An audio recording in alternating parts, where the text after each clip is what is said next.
Hey guys, welcome back to the channel. My name is John Adams. Today we're going to look at which iPad you should buy. The reality is this: the iPad lineup is now awesome except for one stinking thing. The fact that they didn't make another iPad mini. What a terrible, terrible decision on Apple's part not to have an iPad mini or an iPad mini Pro come out. But today we're going to look at these new iPads of which one you should buy. This is not going to be my full review because I don't have them in my hands yet. They will be here on the 15th, so we'll talk about them then. But first, let's talk about who should get the iPad Pro or the iPad Air. First off, let's look at the Air and the pricing on it. So you have the 11-inch model here and the 13-inch model. Now, I would only go with a 13-inch model if you're somebody who's not going to purchase a laptop.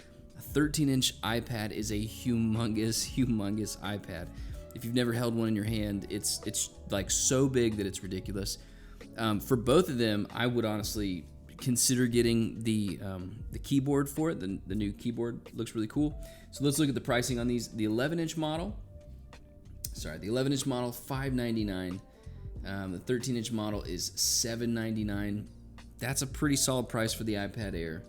Now, the iPad Air, listen, the iPad Air is just last year's iPad Pro. So depending on what happens with the price of the iPad Pro on eBay or on Amazon, on the used market, like you can look on Facebook Marketplace. Facebook Marketplace is a great place for that kind of stuff. We will see what happens because there's not a humongous difference between the iPad Pro from last year and the iPad Air now, which is the way that technology works. It always trickles down. So you got $599, $799. The color options are pretty sweet, man. Like, I really like that blue color option. Space gray. I'm always a fan of space gray anything.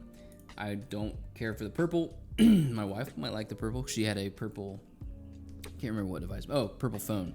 The 14, iPhone 14. And then they have Starlight, which is a cool color, but I really love this baby blue. It looks really sweet. Let's look at the pricing on some of these things. 128 starting out. To me, 128 in a iPad is totally fine. I don't need a ton of space.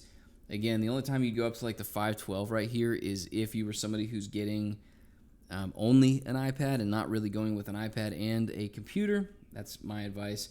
Going down to Wi-Fi, I don't ever need cellular on an iPad. If I need cellular access, if I need to use my iPad, just turn on hotspot on your phone. Let's go with that. Don't do engravings because you might want to sell this someday.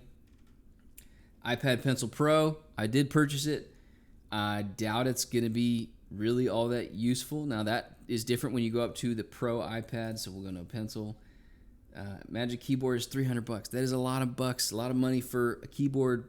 I don't know. You got to kind of make your own decision. You can pair other keyboards with this, like other Bluetooth keyboards.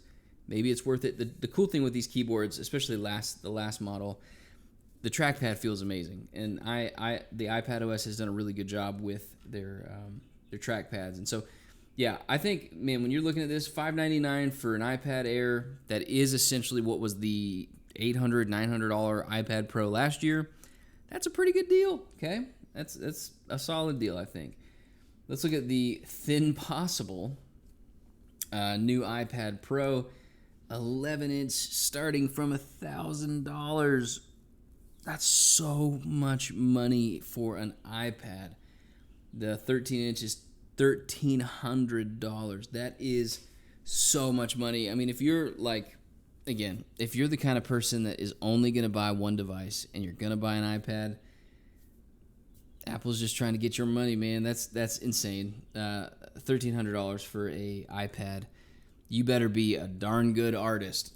I mean, seriously, like, you better be making some money with your art, because that's crazy.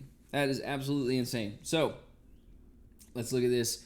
I personally purchased the 11-inch model, so if you want to see my review on that, make sure you subscribe to the channel.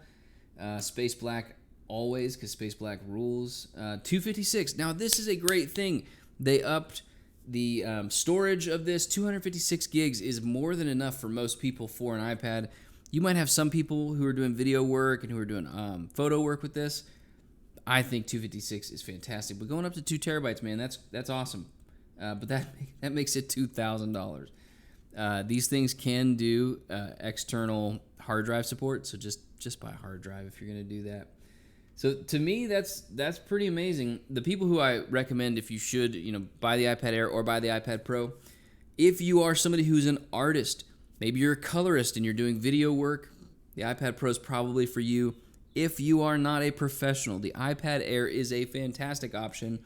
Or going over to, let's see this iPad, or even the 10th gen regular iPad is still a fantastic device. No, it does not have ProMotion anything, but a 10.9-inch liquid retina screen, it looks really good for what it is. And the fact that this thing is starting at $350 compared to $1,000 for the 11-inch iPad Pro, it's hard to argue with that.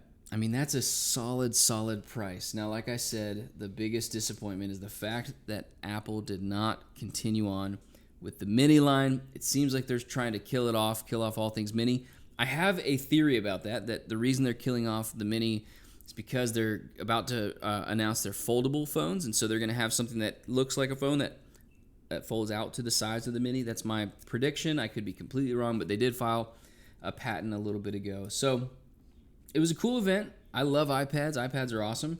But I don't know how many people should buy the iPad Pro. Yes, having that dual layer OLED is really awesome, the tandem OLED.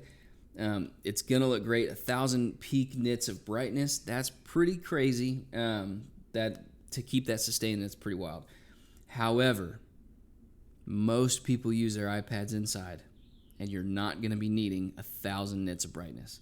So if I were you, I would buy the iPad Air, or if you're a budget-conscious person, buy the iPad, the 10th generation iPad, because the iPad Pro, it is outrageously expensive. So let me know your thoughts in the comments below. Which one are you going to purchase? Also, remember, subscribe to this. I ordered a few different iPads, so I want to be doing a review. I will be doing a full buyer's guide, like really with the devices in hand. This is just kind of a preliminary knee-jerk reaction to the pricing and all that announced yesterday. So like this video, subscribe to the channel. See you guys in the next one.